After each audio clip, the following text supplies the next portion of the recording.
Les erreurs que tu commets en tant que chaser. Eh oui, parce qu'on en commet tous, toutes. Parce que ce parcours est fait aussi de bosses. Et parfois, on a des cailloux sur notre chemin, des rochers, même des fois, on les voit même pas.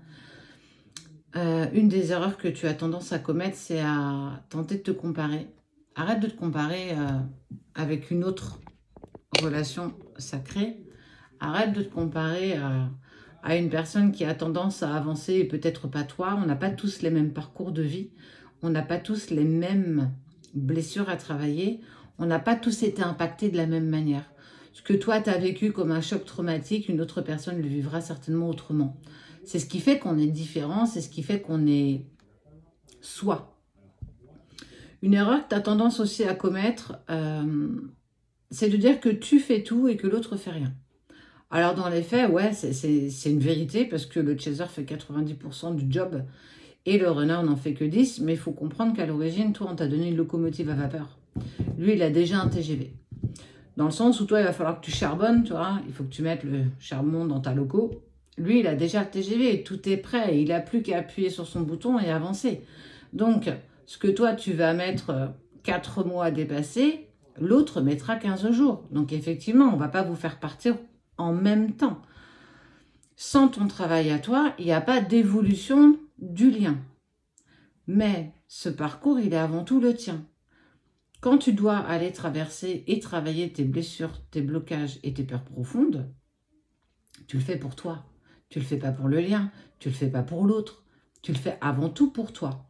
C'est là où en fait tu te fourvoies, tu n'avances pas dans la bonne direction parce que tu ne prends pas acte que c'est avant tout pour ton bonheur à toi. Qu'est-ce qu'on vous demande dans ce parcours? Qu'est-ce qui est le plus dur à obtenir? C'est pas tant de se réunir à l'autre, c'est d'essayer de devenir complet ou complète pour et par toi-même, sans l'aide de l'autre, sans l'amour de l'autre. Et il y a aussi cette dimension où tu vas aimer et tu aimes l'autre clairement bien plus que toi. Comment tu peux aimer l'autre correctement si toi-même tu ne t'aimes pas correctement? Comment tu peux apporter à l'autre l'amour, aussi intense soit-il, si toi-même tu ne t'aimes pas suffisamment? Comment tu peux nourrir l'autre si toi-même tu meurs de faim? Tu vois? Comment tu peux? Bah tu peux pas.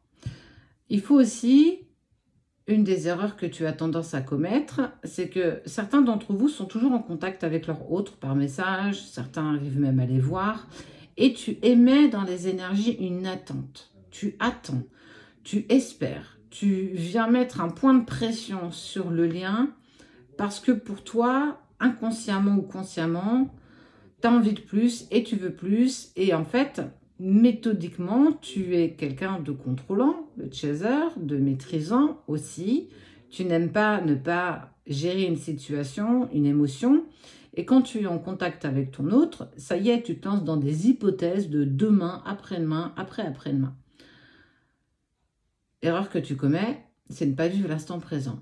Tu as cette chance, je dirais plus une malchance, parce que c'est super compliqué d'avancer dans la séparation quand tu es en contact avec ton autre, parce que tu es dans une tentation de toujours lui envoyer un message, d'attendre une réponse de sa part, et en fait ça te met dans des états émotionnels tels que parfois tu pètes des câbles, bah faut le dire, et que tu vas juger l'autre. Oui, il ne me répond pas, ça prend 30 secondes pour me répondre, je ne comprends pas, et en plus il répond à côté de ma question.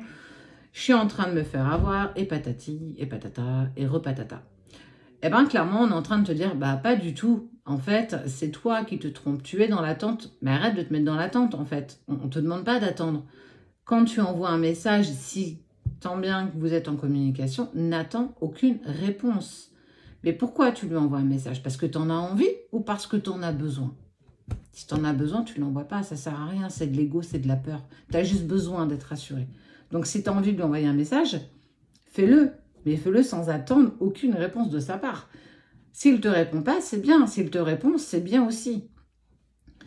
essaye de lâcher prise. Et toi aussi, tu as souvent tendance, César, à tenir ce lien très très très fortement dans tes mains parce que tu penses et tu crois que si tu lâches, il t'oubliera. Ben non, il ne peut pas t'oublier parce que vous êtes les mêmes. Il pense à toi, tu penses à lui, vous faites de la télépathie, il y a de la connexion dans la 3D, dans la 5D, il y a des synchronicités. Donc, lâche prise en fait. Quand je dis lâche prise, je vois les commentaires. Oui, bah ça y est, c'est bon, ça fait 1 an que j'ai lâché prise. Ah bah clairement pas, clairement pas. Ton commentaire me montre et m'indique que tu n'as clairement pas lâché prise. Si tu avais lâché prise, tu accepterais justement de dire bah ok, c'est que je ne suis pas prête. En fait, ce qu'il faut aussi savoir, c'est qu'il y a tellement de choses à raconter sur cette séparation.